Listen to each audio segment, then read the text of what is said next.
Assalamualaikum warahmatullahi wabarakatuh. Perkenalkan kami dari kelompok 1 dengan anggota Aulia Rahmi, Habib Maulana, Katratunida, dan juga Rosatunisa. Di sini kami akan presentasi yang berjudul fase diam. Topik utama dalam presentasi ini ada 3. Yang pertama itu fase diam gizi, kemudian ada fase diam HPLC, dan juga fase diam SVF. Untuk yang pertama itu adalah fase diam gas kromatografi yang akan dijelaskan oleh kawan kami Habib Maulana. Baik, terima kasih. Slide ini mengenai gizi atau gas kromatografi. Gizi merupakan metode yang dinamis untuk pemisahan dan deteksi senyawa-senyawa organik yang mudah menguap dan deteksi senyawa gas anorganik dalam suatu campuran.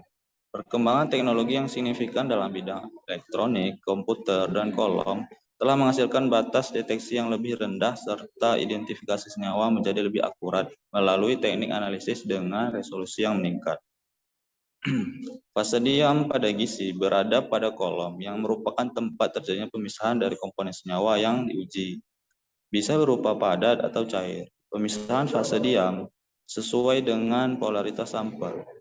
Untuk fase diam padat, kromatografi gas padat dengan prinsipnya yaitu partisi. Fase diam cair, kromatografi gas padat cair dengan prinsipnya adsorpsi. Next.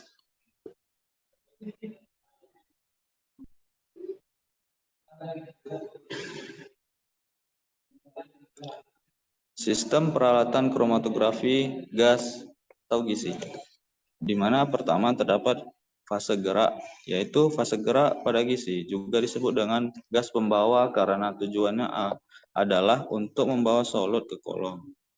Karena gas pembawa tidak berpengaruh pada selektivitas. Kemudian ada alat penginjeksi sampel. Lubang injeksi desain untuk memasukkan sampel secara cepat dan efisien.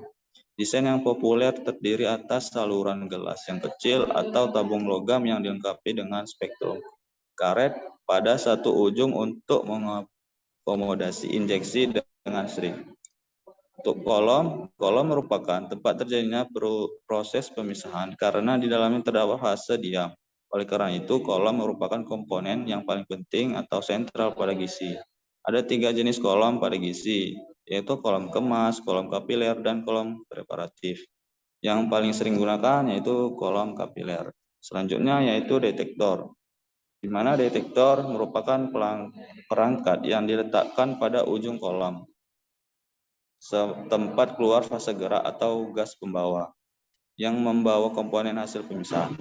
Detektor pada kromatografi suatu sensor elektronik yang berfungsi mengubah sinyal gas pembawa dan komponen-komponen di dalamnya menjadi sinyal elektronik.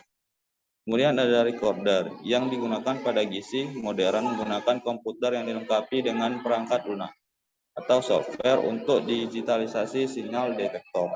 Next. Kemudian ada fase diam gizi.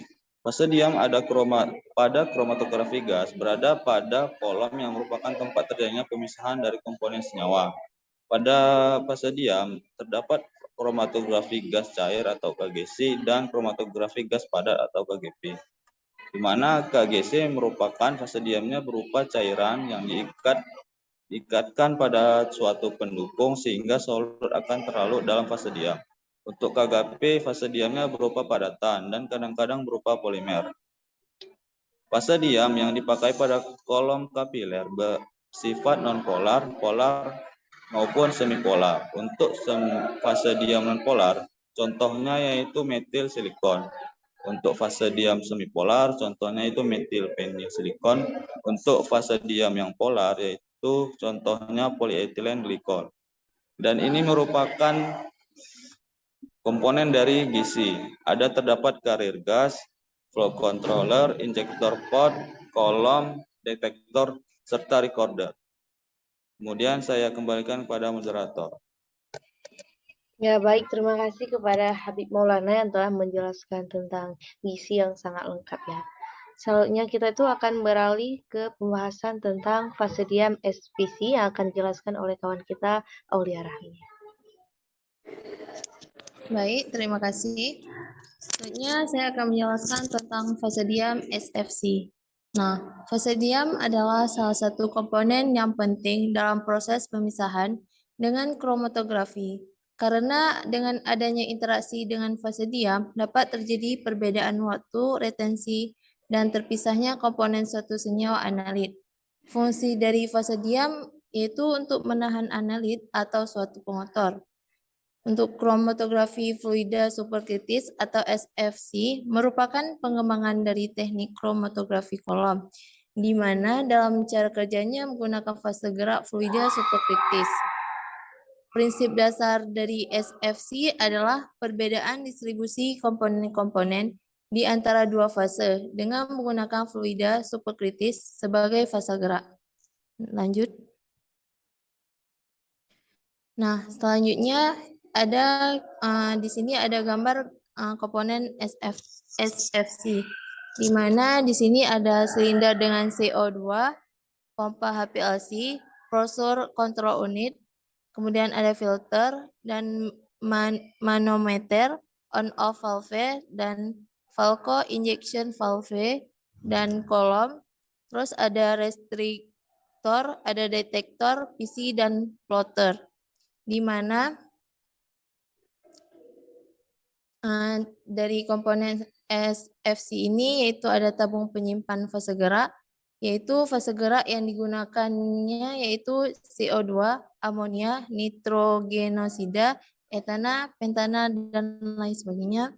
Kemudian ada pompa HPLC, yaitu penggunaan pompa pada SFC disesuaikan dengan jenis kolom yang digunakan dalam pemisahan.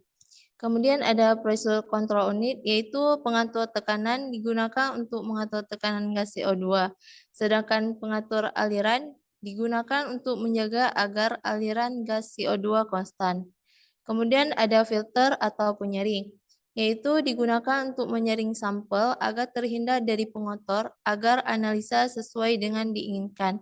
Selanjutnya ada manometer, yaitu untuk melihat berapa besar aliran dari fase gerak. Kemudian ada on-off valve, yaitu untuk mengatur aliran agar konstan atau dapat pula digunakan untuk menghentikan aliran gas. Selanjutnya ada valve injection valve, yaitu cuplikan disuntikan ke dalam aliran fase gerak. Selanjutnya fase gerak membawa cuplikan ke dalam kolom. Kemudian ada kolom, yaitu kolom berisi fase yang termasuk fase diam, di mana fase gerak akan dilewatkan di dalamnya sambil membawa sampel. Selanjutnya ada restriktor, yaitu tipe dari pengontrol klip yang digunakan dalam sistem. Selanjutnya ada detektor, yaitu berfungsi untuk mendeteksi komponen yang keluar dari kolom setelah terjadinya proses pemisahan. Lalu responnya akan dirubah menjadi isyarat hingga diperoleh suatu kromatogram. Selanjutnya ada recorder atau PC, berfungsi sebagai pengubah sinyal dari detektor yang diperkuat melalui elektrometer menjadi bentuk kromatogram. Selanjutnya ada plotter, yaitu dia merupakan bagian dari output, akan direkam sebagai rangkaian puncak-puncak, di mana masing-masing puncak mewakili satu senyawa dalam campurannya yang melalui detektor. Prinsip dari kerja SFC ini yaitu gabungan dari HPLC dan kromatografi gas dalam hal pompa dan oven kolom. Fase gerak dipompa melalui kolom yang terdapat dalam oven menuju ke detektor. Kemudian cuplikan berupa campuran akan disuntikan ke dalam aliran fase gerak dan dibawa ke kolom untuk dipisahkan menjadi masing-masing komponen, di mana setiap komponen yang akan meninggalkan kolom akan terdeteksi oleh detektor dan akan direkam sebagai kromatogram. Lanjut. Kemudian syarat-syarat dari fase diam adalah sebagai berikut, yaitu komponen-komponen sampel harus mempunyai koefisien partisi yang berbeda. Hal ini terjadi karena agar adanya waktu retensi sehingga terjadinya pemisahan komponen-komponen dari senyawa aldehid. Soalnya sampel harus mempunyai kelarutan yang cukup. Hal ini harus dilarutkan terlebih dahulu pada pelarut yang cocok, sehingga kelarutan merupakan salah satu poin penting yang tidak boleh leleh pada suatu analisis dan stabil pada pemanasan. Kemudian aplikasi dari kromatografi SFC yaitu ekstraksi kafein dari kopi dan teh, kemudian minyak esensial, bahan polimer, lemak dari produk makanan, dan kompleks hidrokarbon. Selanjutnya, di slide ini secara umum terdapat dua jenis kolom dalam SFC, yaitu ada kolom kemas. Kolom ini dia memuat vasodium yang di dalam suatu tabung kaca atau logam. Kolom kemas ini terdiri dari fase cair yang tersebar pada permukaan penyangga yang inner yang terdapat dalam tabung yang relatif besar atau dia berdiameter 1-3 mm. Keunggulan dari kolom ini yaitu tekanan yang dibutuhkan rendah. Jadi kolom dapat dibuat panjang, namun cuplikan harus sedikit karena kapasitas kolom kecil. Kemudian ada kolom kapiler. Kolom kapiler ini dinding kapilernya bertindak sebagai penyangga lembab untuk fase diam cair. Kolom terletak di dalam sebuah oven dan suhunya harus diatur dan sedikit di bawah titik didih sampel. Jika suhu diset terlalu tinggi, cairan fase diam bisa teruapkan. Juga sedikit sampel akan larut pada suhu tinggi dan bisa mengalir terlalu cepat dalam kolom, sehingga dia terpisah. Kelebihan dari kolom kapiler ini yaitu resolusi yang sangat tinggi dalam waktu singkat. Terima kasih, selanjutnya akan dilanjutkan oleh teman saya. Baik, terima kasih juga kepada Aulia Rahmi yang telah menjelaskan tentang SPC yang begitu jelas ya. Ya baik, selanjutnya kita akan berlanjut ke HPLC yang akan dijelaskan oleh teman kita Rosatunisa. Baik, terima kasih. Saya akan menjelaskan tentang HPLC. Yang pertama, pengertian HPLC. HPLC adalah singkatan dari High Performance Liquid Chromatography. HPLC merupakan salah satu teknik kromatografi untuk zat cair yang biasanya disertai dengan tekanan tinggi dan salah satu instrumen yang dipakai untuk teknik analisis, pemisahan secara kualitatif, kuantitatif, pemisahan atau isolasi, dan permurnian. HPLC juga merupakan alat laboratorium yang bekerja dengan metode fisiko-kimia, didasarkan pada teknik kromatografi di mana fase geraknya berupa cairan dan fase diamnya bisa berupa memiliki bentuk padat atau cair. HPLC berfungsi untuk menentukan atau mengukur atau menganalisa kadar bahan aktif pada suatu sampel. Slide selanjutnya.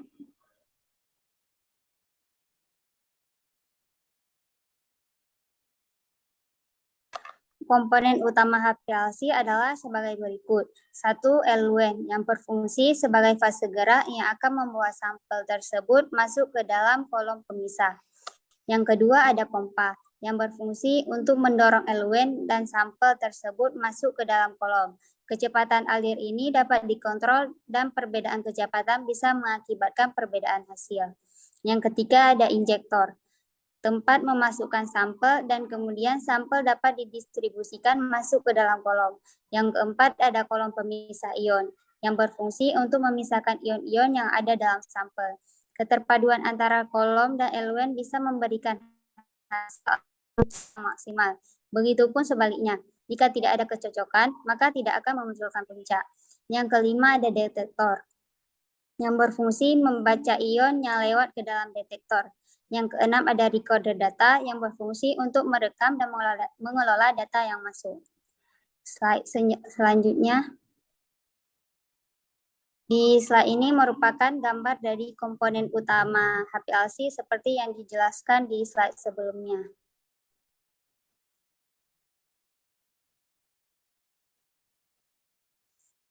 Next. Prinsip HPLC menggunakan prinsip kromatografi untuk mengukur sampel. Dalam kromatografi, analisis dilakukan dengan cara memisahkan molekul berdasarkan perbedaan struktur ataupun komposisinya.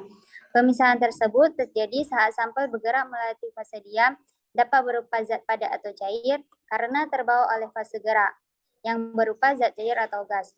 Beragam komponen dalam sampel akan terpisah berdasarkan perbedaan afinitasnya terhadap fase diam.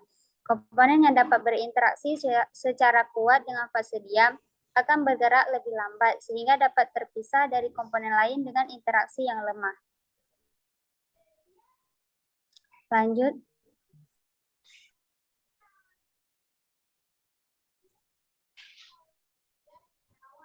Slide selanjutnya.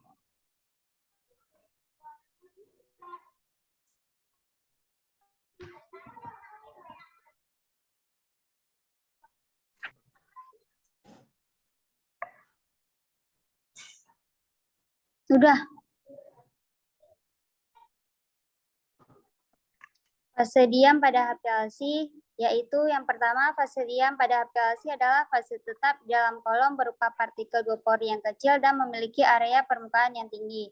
Yang kedua, ukuran partikel pada kolom yaitu 3-10 mikrometer. Yang ketiga, kolom berfungsi untuk memisahkan senyawa-senyawa yang ada dalam suatu sampel. Adanya pemisahan karena perbedaan kecepatan aliran senyawa dalam sampel ketika dibawa oleh fase gerak. Yang keempat, sampel akan didorong oleh fase gerak melalui celah-celah pada partikel untuk melewati kolom. Ukuran yang kecil akan lebih mudah dalam melewati celah daripada ukuran senyawa yang besar. Yang kelima, fase diam pada yang digunakan dalam HPLC dapat terdiri dari partikel dengan pori berukuran mikron, sehingga tekanan tinggi diperlukan agar fase gerak dan sampel dapat bergerak melewati pori tersebut. Terima kasih, saya kembalikan kepada moderator. Baik, terima kasih juga kepada Rogatunisa yang telah menjelaskan tentang HPLC. Dan ini merupakan daftar pustaka dari slide kami. Dan terima kasih kepada semuanya, dan bagi siapapun yang ingin ada pertanyaan, boleh segera ditanyakan dan nanti akan kami jawab, baik itu tentang HPLC, tentang GC, dan juga FPF. Kami dari kelompok 1 undur diri. Assalamualaikum warahmatullahi wabarakatuh.